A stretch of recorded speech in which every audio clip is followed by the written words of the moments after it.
क्या करना पड़ेगा? निर्बल होना पड़ेगा, कोई बल नहीं। जो करना है आप ही करो। हम करते क्या है, भगवान के मंदिर में जाते हैं और अपनी मांग रख देते हैं, हे परमात्मा हमको ये चाहिए वो चाहिए। कबीर साहब कहते हैं ना, कोई आवे बेटा मांगे, मोह पर कृपा कीजिए जी। कोई चावे ब्याह सगाई, रुपया पैसा लीजिए जी। रुपया पैसा ले लो, मगर मेरी बेटी का ब्याह करा दो, शादी नहीं हो रही है। ये भी जाते हैं परमात्मा को। एक शेठ जी थे, मेले में गए पत्नी को लेके, मेले में भीड़ हो गई, पत्नी गुम गई। अब उधर पत्नी पति के लिए रो रही, शेठ जी अपनी पत्नी के लिए रो रहे। सामने मंदिर था रघुनाथ जी का, घंटी बज रही थी, आरती का समय हो गया। निराश होके शेठ जी गया मंदिर में, आरती के थाली में 500 रुपए रख दिए और प्रार्थना करने लगे भगवान को, अब तो रघुनाथ कृपा कर दो, घर नी को लगे न बिना घर नी को। घरनी नाम स्त्री, नी को नाम अच्छा। हे भगवान उस पर कृपा करो, मेरी पत्नी खो गई है और घर अच्छा नहीं लगता, सारा सुना सुना लगता है। अब तुम कृपा करो और मुझे मेरी पत्नी से मिला दो। अब तो रघुनाथ कृपा कर दो, घर नी को लगे न बिना घर नी को। ऐसे प्रार्थना कर रहे थे तो एक व्यक्ति आया, भाई क्या हुआ? शेठ जी कहने लगे, मेले में पत्नी गुम हो गई। फिर क्या कर रहे हो? भगवान को प्रार्थना कर रहा हूं। नहीं, प्रार्थना कर रहे हो ठीक है, मगर प्रार्थना गलत जगह कर रहे हो। गलत जगह कहाँ करनी चाहिए? तो सामने देख रहे हो हनुमान जी का मंदिर है, हनुमान जी को प्रार्थना करो। शेठ जी थाल यहाँ ले आओ, कृपा जो करे लला अंजनी को। शेठ जी थाल यहाँ ले आओ, कृपा जो करे लला अंजनी को। लला नाम बेटा, यूपी में बेटे को लला कहते, लली कहते। अंजनी नाम हनुमान जी की माता। अंजनी का बेटा हनुमान अगर कृपा कर दे, शेठ जी थाल यहाँ ले आओ, कृपा कर दे लला अंजनी को। कपिराज से प्रीत विनीत करो, फिर से मुख देख सको पत्नी को। किसको? कपिराज को। कपिराज क्या? कपि यानी बंदर, बंदर का राजा है हनुमान। कपिराज से प्रीत विनीत करो, फिर से मुख देख सको पत्नी को। तुम्हारी पत्नी का मुख तुमको दोबारा देखना है तो ये भगवान राम को प्रार्थना मत करो, हनुमान जी का करो।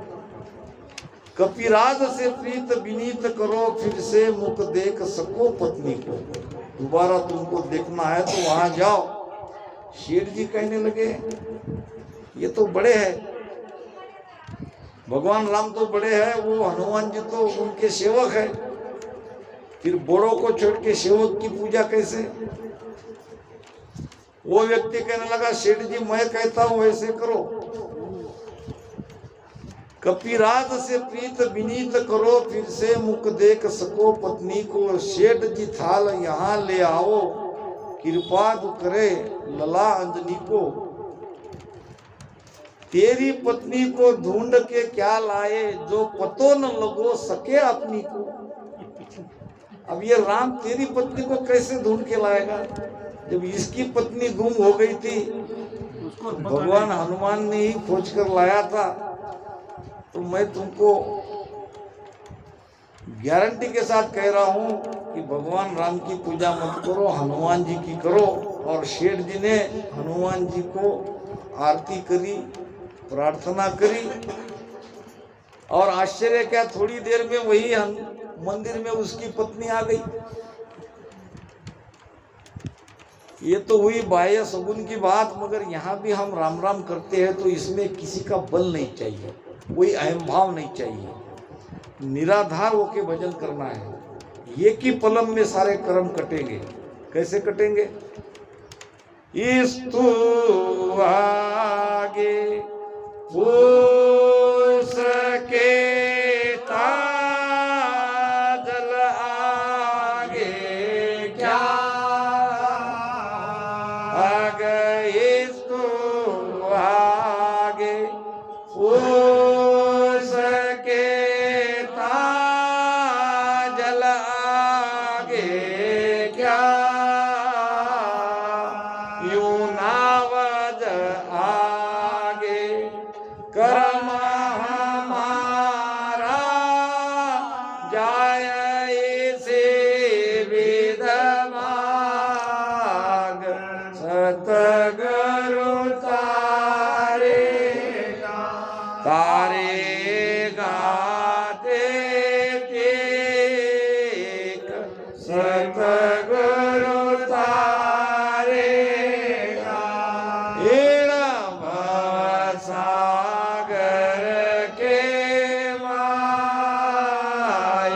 पार उतारेगा। कैसे कर्म कटते हैं?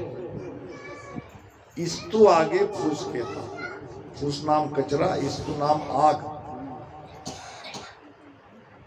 एक चिंगारी, एक माचिस की तिल्ली कचरे के ढेर को खाक करती है। इसी प्रकार में ये सत्संग नियंचर अगर हमारे घट में जागरूक हो जाए तो हमारे कर्म कितने भी क्यों न हो, सारे कर्म एक पलक में जल जाते हैं। जल आगे क्या आग, जैसे पानी के सामने आग को बुझना ही बुझना है, इसी प्रकार नाम के सामने, नियंचर के सामने ये सारे कर्म कटना ही कटना है। मगर उसमें मैंपना मत लाओ, छोटा बनो। सब सु निरसा होए राम गुण गाइए, जो तेरा रीजे श्याम परम पद पाइए। हम कुछ नहीं है, हम तो पानी के बुदबुदे के जैसे है। जगत गुरु तुकोबा राया भी कहते हैं, लहानपण देगा देवा मुंगी साखरेचा रवा, महापुरे झाडे जाती तेथे लवाळे वाचती। बड़ी बड़ी बाढ़ आती है तो बड़े बड़े पेड़ उखड़ के ले जाती है वो बाढ़, क्योंकि वो झुकना नहीं जानते। जो झुकना नहीं जानते वो भक्ति में आगे नहीं बढ़ सकता। ये भक्ति झुकने की है, ये भक्ति छोटा होने की है, ये निर्बल की भक्ति है। तो ऐसी प्रार्थना गुरु महाराज को करो कि मैं निर्बल हूँ, मुझसे क्या भजन होगा, मैं क्या कर सकता हूँ, मेरे हाथ में कुछ नहीं है, मैं निर्बल बलहीन हूँ। महापुरे झाड़े जाती तेथे लवाळे वाचती, यानी जो छोटे छोटे घास रहते हैं अंदर वो झुक जाते हैं और बाढ़ ऊपर से निकल जाती है। फिर पानी खत्म होने के बाद और वो जाके खड़े हो जाते हैं और बेचारे खड़े रहने वाले पेड़ उखड़ के हमेशा के लिए मिट जाते हैं। तो हम भगवान के पास जाते हैं तो हमारी कामना लेके जाते हैं कि हमको ये दो, हमको वो दो, ये चाहिए वो चाहिए, ये करो वो करो। जैसे भगवान भगवान नहीं हुआ, हमारा कोई नौकर हो गया, हमारा काम मानने वाला हो गया। बादशाह अकबर के पास एक फकीर गया चंदा मांगने के लिए मस्जिद। गांव के लोगों ने उस फकीर को कहा था कि तुम्हारी फौज बादशाह अकबर के दरबार में बिना रोक टोक तुम जाते हो, तो मस्जिद के लिए कुछ चंदा चाहिए, हमको बादशाह से थोड़ा सा चंदा दिलवा दो। फकीर ने कहा ठीक है, वक्त देकर मैं बादशाह के सामने तुम्हारी फरियाद रखता हूँ। एक दिन फकीर गया चंदा मांगने के लिए। अब उसे बेरोक टोक राजा के महल तक सभी जाने देते थे, सबको पता था ये राजा का बहुत अच्छा मित्र है, स्नेही है।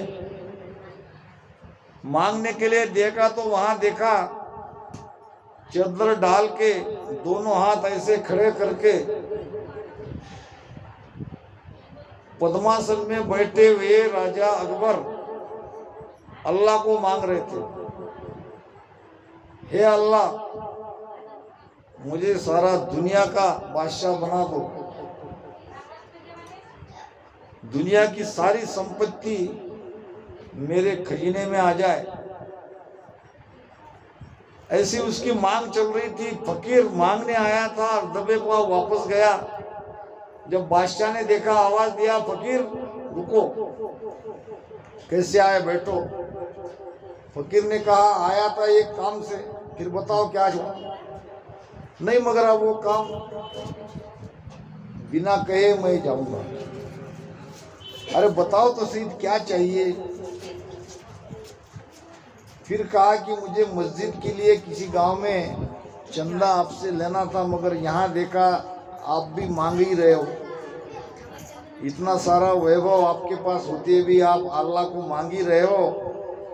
तो कहने का मतलब ये मांग जब तक है वो वस्तु हमारे लिए कीमती है, परमात्मा कीमती नहीं है। हम मंदिर में जाते हैं और परमात्मा को कुछ न कुछ मांगते हैं, और होता वह है जो परमात्मा चाहते हैं। इस तत्व को, इस सूत्र को ध्यान में रखो। भगवान के मंदिर में जाते हो या कहीं भी जाते हो तो भगवान को कुछ मत मांगो। भगवान को मांगना है तो भगवान ही मांगो, बस आप ही मिलो। ऐसी मांग रखोगे तो परमात्मा तो सबके घटकी जानता है, वो तो सबकी खबर लेता है। तुमको क्या चाहिए वो परमात्मा तब तुम्हें देता है। तुम अपनी मांग मत रखो, परमात्मा को कहो कि हमको तुम ही चाहिए। के सुख राम गोरा दान दो साई, के सुख राम गोरा दान दो साई, परम पद बिना ले सुमना, परम पद बिना ले सुमना, तुम बिन आन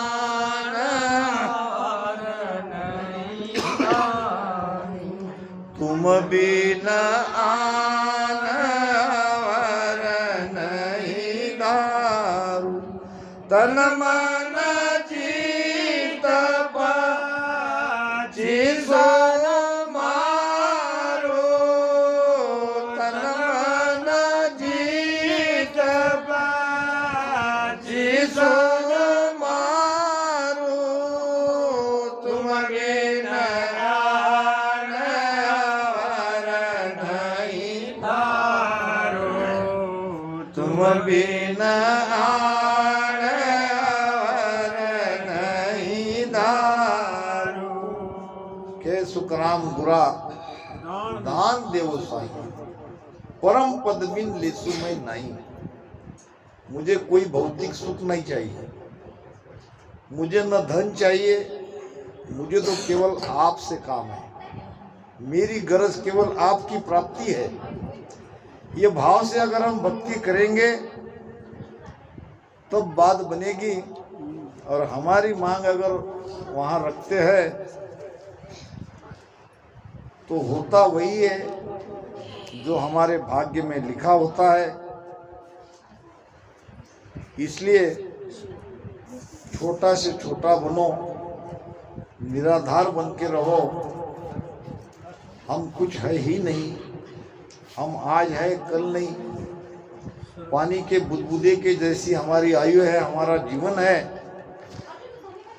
तो भक्ति भी करनी है तो निर्बल बन के करनी है। मैं निर्बल बलहीन हूँ, मोए सजियन काई।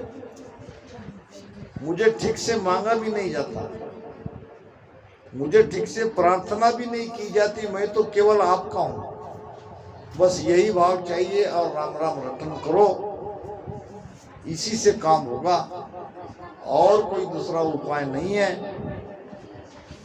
बाकी सारे उपाय कर्म बढ़ने के हैं, और ये सुमिरन एकमात्र ऐसा उपाय है जो कर्म को काटता है। बिना कर्म को काटे आप सुखी कभी नहीं रहोगे, क्योंकि ये शरीर जाने के बाद भी आप रहोगे, आप मरने वाले नहीं हो।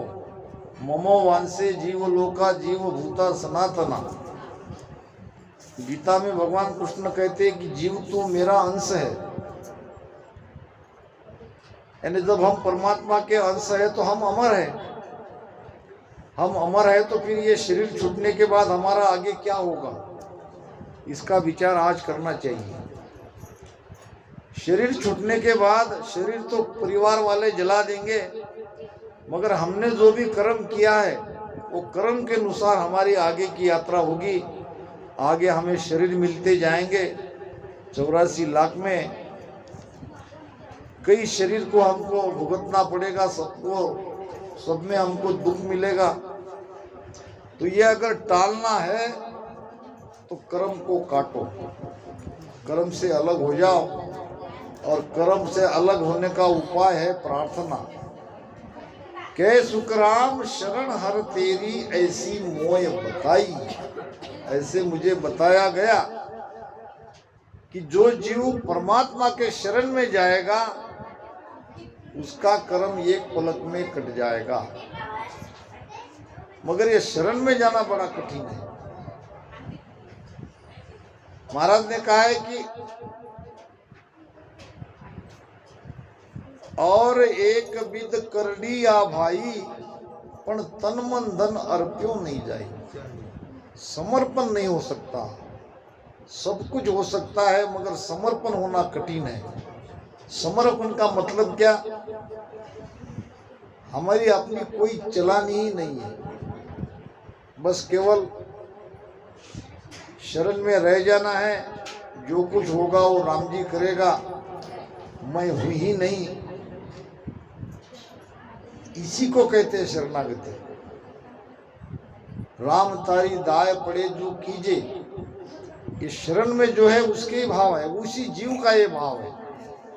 राम तारी दाय पड़े जो कीजे, हे राम जी आपकी इच्छा हो वैसा आप करो, मुझे कोई शिकायत नहीं है, मेरी कोई कंप्लेंट नहीं है, बस मैं आपके शरण में हूं। आपको जो मर्जी, भावे मोख मुगत में मेलो, भावे दोजक दीजे।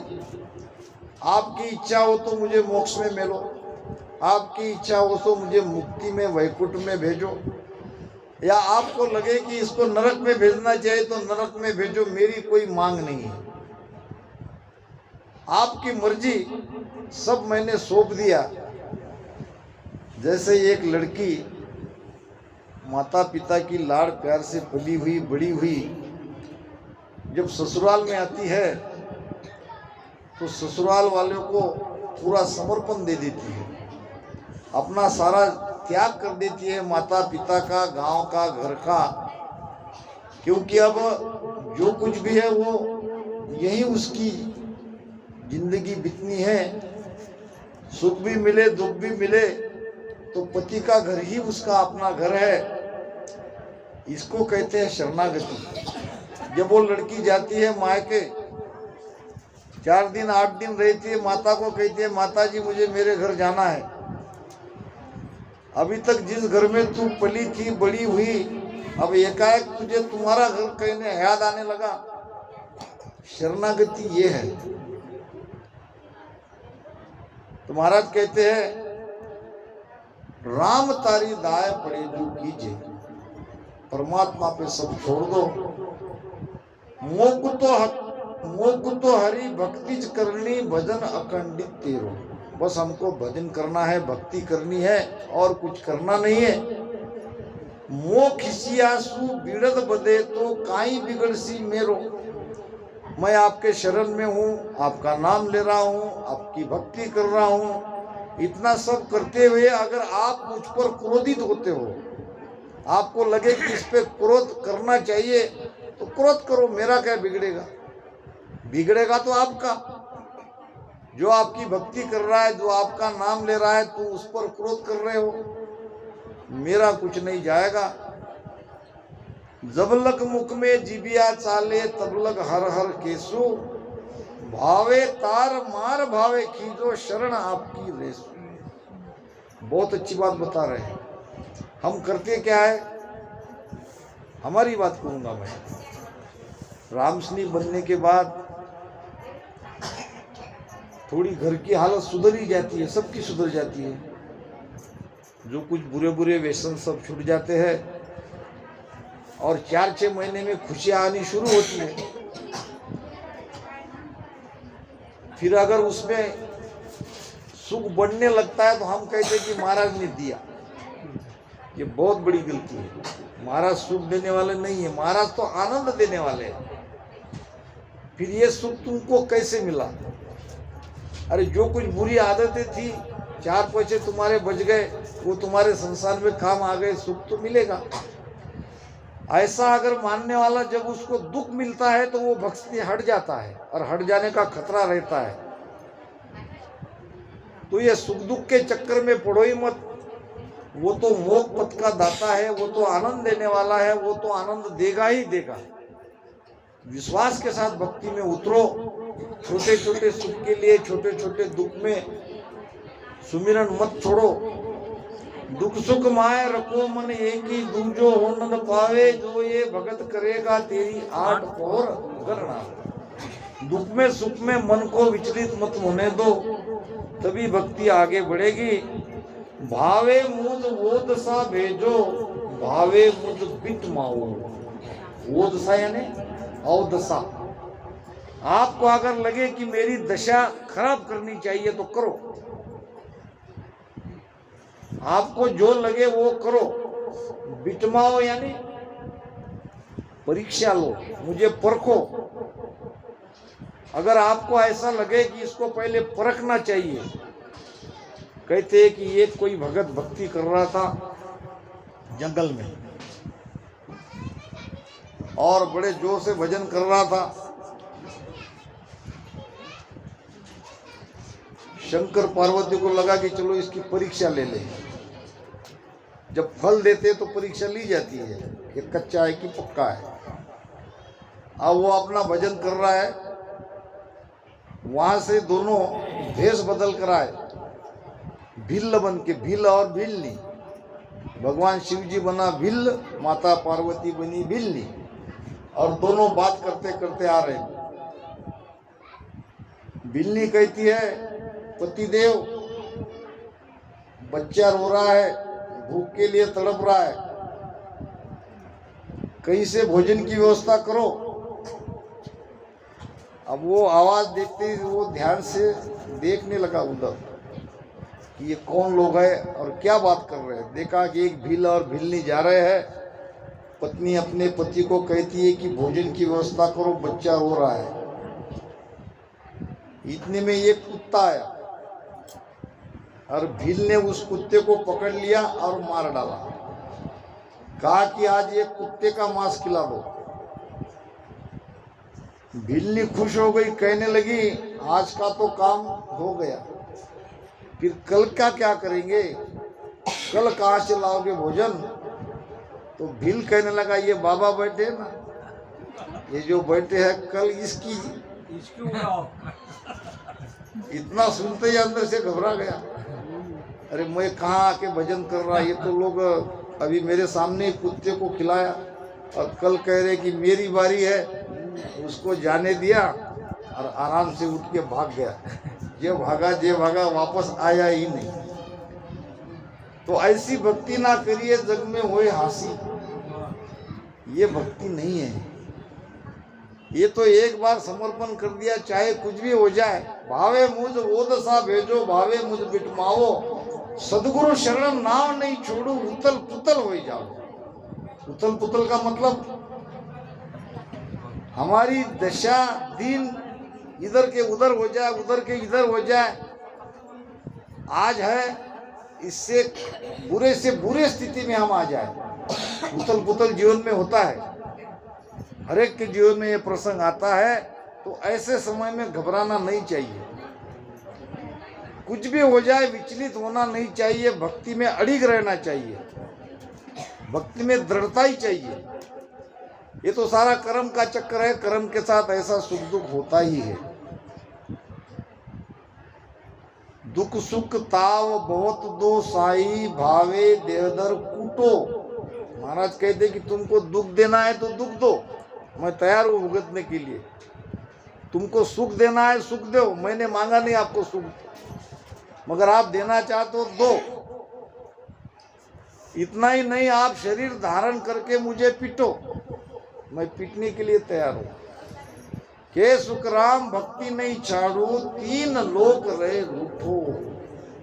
एक नहीं, यहाँ तो घर के कोई बड़ी, मैं जाता हूँ हर एक जगह, अकेली स्त्री अगर रामसनी है तो बड़ा कठिन होता है वहाँ। नाम नहीं बताऊंगा, फोन भी करती है मुझे एक भाई, तो डर डर से करती है उसका पति ना आ जाए, क्योंकि बात भी करने की जमती नहीं है। पर्दा है, राजस्थान में है, तो यहाँ हम परिवार से डर के भक्ति में वो भाव हम नहीं ला पाते। यहाँ महाराज कह रहे कि तीन लोग भी आपसे रूठ जाए, भगवान इंद्र रूठ जाए, कोई बाल बाका नहीं करेगा। आप सदगुरु के शरण में हो, आपको आनंद मिलेगा ही मिलेगा। तो संसार से थोड़े बहुत सुख से, किसी के कहने से, जगत की लाज लज्जा से भक्ति को मत छोड़ो। बड़े भाग्य से आपको ये भक्ति मिली है। और जिन्होंने अभी तक विचार नहीं किया है कि अपना आगे क्या होगा, उनके लिए ये संदेश है कि विचार करो अपना। ये शरीर का विचार मत करो, शरीर के सुख दुख के बारे में मत सोचो। शरीर आज है, कल नहीं। आप शरीर जाने के बाद भी रहोगे, आपकी आत्मा भटकेगी, 84 में जाएगी, वो नरक में जाएगी। तो अगर उसको वहां जाना नहीं देना चाहते हो तो भजन करो, भक्ति करो, अभी समय है। तो ये इन्हीं शब्दों के साथ, वैसे तो